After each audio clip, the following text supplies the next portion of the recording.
Hi, my name is Christina, and if you're new to my channel, welcome. This channel was created to help in the aid of recovering from narcissistic and mental abuse.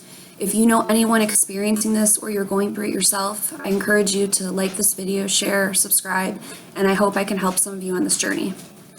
Today, what I wanted to talk about is going to be the term of narcissism, declaring someone's a narcissist, how that word, I feel, as it's gained traction with what exactly the personality disorder, narcissistic personality disorder, has gained traction and noticeability in the community, especially the internet, you see that that term is thrown around a lot more loosely. And, you know, I feel personally, and I've seen others say this as well, that that can be a very dangerous thing to do. The reason being is when you declare, you know, someone's a narcissist, or you say that it's the personality disorder, a lot of times, first of all, when someone has narcissistic personality disorder, you see other personality disorders coming into play. You know, a narcissist may or may not be physically abusive. But the one thing that is clearly intact in this case is whether it's narcissistic traits or it's narcissistic personality disorder, as defined in the psychology manual, is mental abuse for the victim. A lot of times we see this in, you know, platonic relationships. You see it in workplace settings. It could be a narcissistic parent, your family. It could be a relationship you're in. But depending on how much you're exposed to these types of relationships, it can take a detrimental effect on you. The way I like to describe, you know, the personality disorder itself, how it affects people is a person that has NPD, others around them get sick. So they have it, but you're getting sick. It takes a mental toll on you, and over time that it manifests into physical effects as well. There is sleep deprivation. There's a feeling of hopelessness, depression. You experience things in this mind state with this person that you've never experienced before. And usually that's how most people do figure out what the term narcissist even means. When we throw this term around loosely and we use it to describe a jerk, because you could be very well dating someone that, you know, regardless being mistreated, is being mistreated, and that should be not tolerated by any means. But the people that go through NPD and have someone in their life that is directly affecting them, that one of the first signs and symptoms that, you know, you're dealing with someone like this is the need to record everything. So you can go back and you're second guessing and questioning your own sanity. You're wondering if things even happen. It's due to the massive amount of manipulation and gaslighting that that person is experiencing. Sometimes you may find yourself explaining something that happened out loud to a friend or family member. And as you're saying it out loud, you're realizing a few things. First of all, it doesn't make sense when you repeat it back from how a normal conversation would go. And it almost is really frustrating trying to explain it, because if someone has never been through this type of situation, they're going to have a hard time understanding it, and that's very understandable. And I would wish this upon no one, to experience what it feels like to be invalidated by a person that you genuinely trusted, to be diminished for your feelings that are completely validated. One of the biggest parts that we see in narcissistic abuse is the invalidation of your own reality. You're constantly being told that things did not happen, or they happened in a way that is not correct or factual. History is being rewrote and told back to you. In my situation, there was times where, you know, we would be having a discussion. Say I were to bring up something about my feelings, how I felt about, you know, this is what you did, it made me feel this way. Well, somehow, since what I'm bringing up would cause this person to have to look in the mirror and realize what they were doing was wrong, and, you know, it brought them to a place where they were cornered, that would unleash what was considered to be narcissistic rage.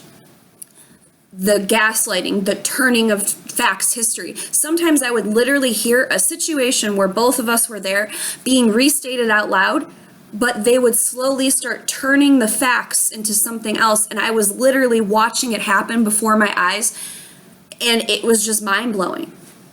You know, a lot of times when you're in a situation like this, whether it's workplace, home, you never have a desire before that to feel the need to have to like record or research someone's behavior to figure out what exactly is even going on with them, because you've never experienced things like this. Please understand that the way that you're being treated is not in the normal realm of how a human being should interact with another human being. And by just throwing around this term, say someone just cheats on you, they say they're wrong, or, someone's abusive, like I said, everything that is mistreating or is done to you in a hurtful, demeaning way, whether it's purposeful or not, if you address someone's behavior and they are not willing to change, you do not deserve that. And that is a situation that, you need to get out of. But the problem here is when those that have experienced NPD and narcissistic traits, anything that goes along with this, the main basis of that personality disorder is self-serving habits, is manipulation, lack of empathy. So when you're trying to reach out for support to others, or, we throw around this term loosely, if people start hearing it who haven't been through it and they're thinking, oh, he's just an asshole, or she's just a bitch. And that's not the case at all. This type of abuse has long-standing effects. Therapy is needed. It takes a long time to recover from going through a situation where you had this whole reality created in your head based off a person you thought that you knew. And to have that reality stripped from you, and not only that, but you're now seeing a person for what you thought they were to be the complete opposite, to be the monster, to be a nightmare. And that is something very hard to accept. I consider going through this, I would explain the pain of this, where if you think the pain threshold that a human being could reach sits at 10, once you have experienced narcissistic abuse, mental abuse, that threshold drops to 20. You have dark places that you go to. More power to anyone that gets out sooner, but the longer you're in something, the fact is, these people are suffering. This type of abuse can lead you to have a mental breakdown. It can physically have the effects that if it doesn't kill you by the hand of another, or you become so depressed you actually become suicidal in some cases, it will kill your spirit inside of you. This is why it's so hard when the term is not understood. Not all therapists, as of recent, the wonderful thing about this with it exploding, being on, the red table with Jada, is the fact that more people are becoming educated to how this type of personality disorder affects people and those in their lives. So now therapists can become more educated on helping clients. And one of the biggest things that therapists will say in them learning more about how this affects, not only the narcissists themselves, which they're very unlikely to get help, which is why it was so hard to get a big understanding of this, because many suffered in silence, not understanding what they were going through or even having anything to relate to. Thank God for the internet and for this, awareness to be spread.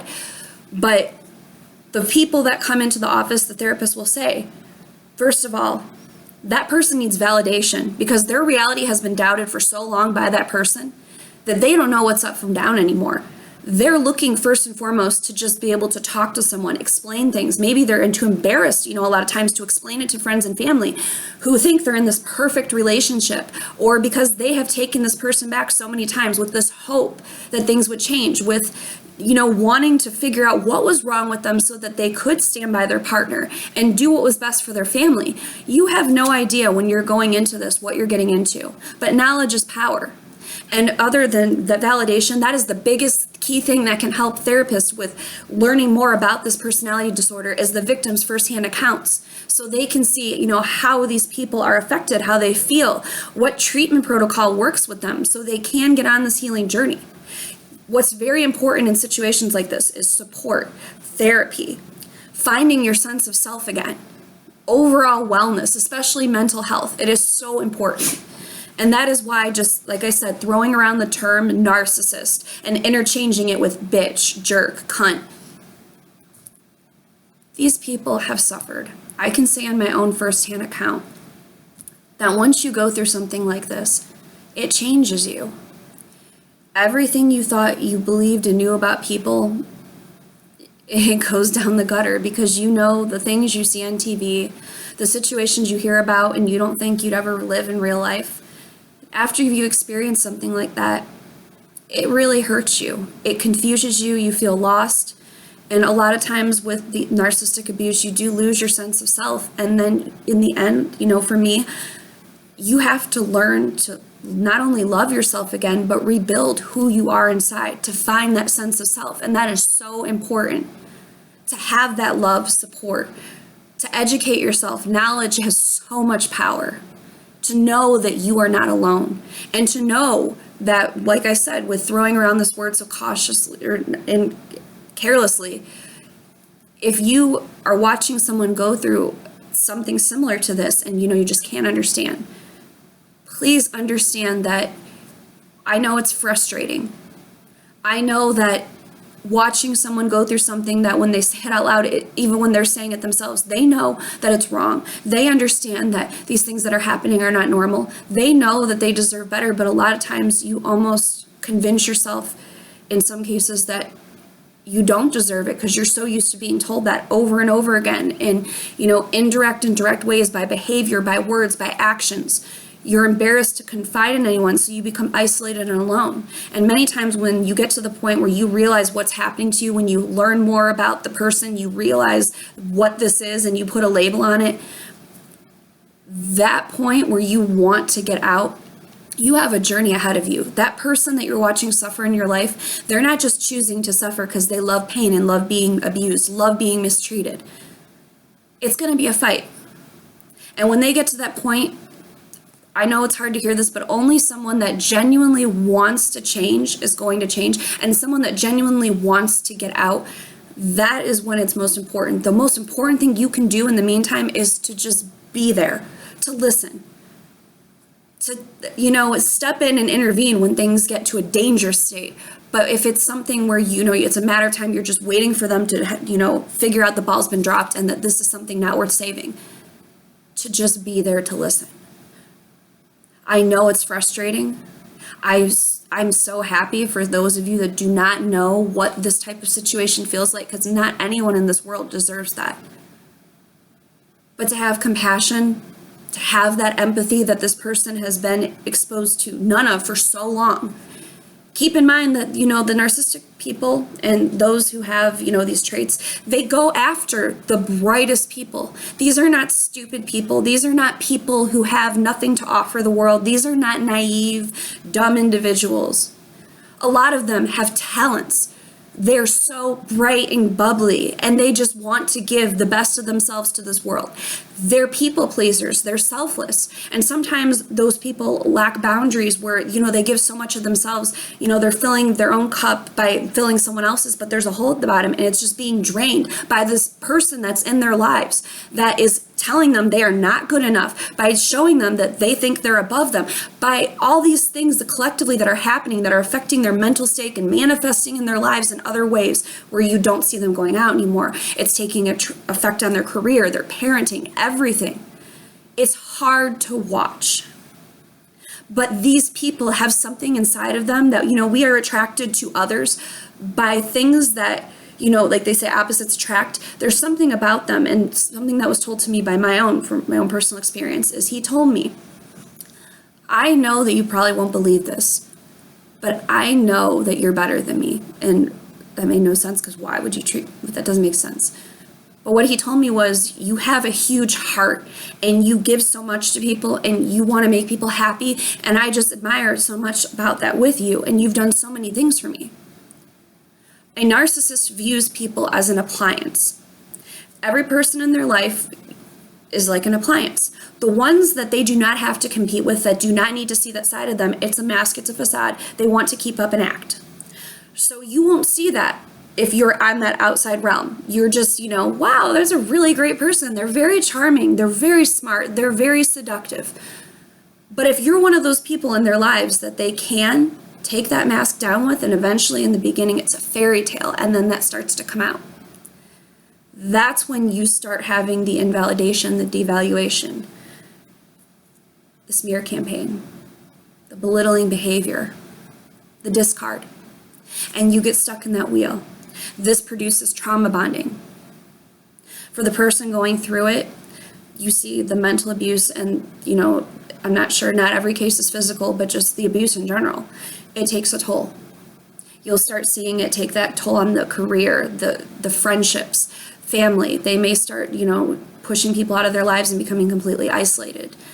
parenting. They're sad. They're hiding this because it's embarrassing, because it's belittling, because, a lot of times they don't even know what's happening to themselves. Maybe they didn't even find out till they went online. They started Googling those symptoms. They came onto support groups, and once they started researching more and more, that's when that shock value sets in. These people are amazing, and if you're a person going through this, know that first of all, you are incredibly strong, because this is not anything that a human being should ever have to deal with, and so many people never have and never will. You are so strong. These people are so strong. That's why when the term is just thrown around, you have no idea what someone is going through on a daily basis, whether it be this or not, and you should never just make an assumption that they're stupid, because there's a light inside of you or a light inside of that person that someone else wants, and it happens to be the wrong person. But just know and understand that you are not alone. You are so strong.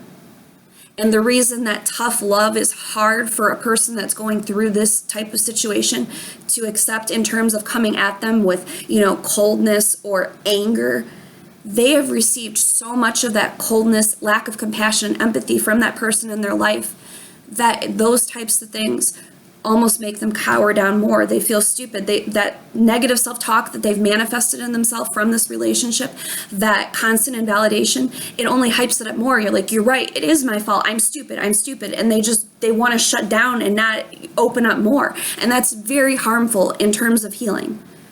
You yourself have to know, with someone could have the best intentions for you, but if you are going through the healing process of a situation like this, and you know that, people are the way they are. And if you've explained to someone, and you should be able to voice that and say, when you're talking to communicating with me this way, it's hard because, and you explain yourself and they make no attempt to change, having to step back from that person for a while you focus on your own mental health, your own wellness, and refining yourself, that is okay. And the people that love you will still be there no matter what. Just understand, if you are on the opposite end of this, that that sometimes you have got to watch the person going through it and have an understanding of why certain things may or may not work for them, why they may cower more or shut down due to an isolation, due to maybe the manner something's being approached. You have the best intentions, and if you have the intention on helping or the intention of understanding, then understand that when I say narcissistic and narcissism are thrown around, it's because everything I've just described is that person's hell. And the worst part is, it was dressed up like their heaven. In the beginning, they never knew that they were going to go through this. This isn't what they chose for themselves. But now if they're making the choice to get out, just understand that that word holds a pretty strong meaning, a weight on someone's heart that can't be explained. It can be, but these words are nothing and meaningless unless you genuinely have gone through it. And if you're trying to help someone get out right now, or watching them on their own journey, then just understand that understanding and just knowing that you are there is sometimes the best and only thing that you can do until they are ready to leave themselves. I will be releasing further videos on this topic, and, in terms of the sleep deprivation, the smear campaign, and other, qualities of this type of relationship and how it affects a person, and understanding a narcissist themselves. I hope that you like this video. If you know anyone going through this, if you're going through it yourselves, like I said, you're amazing, and you should never give up hope. Please like, subscribe, and share, and looking forward to talking to you guys again soon.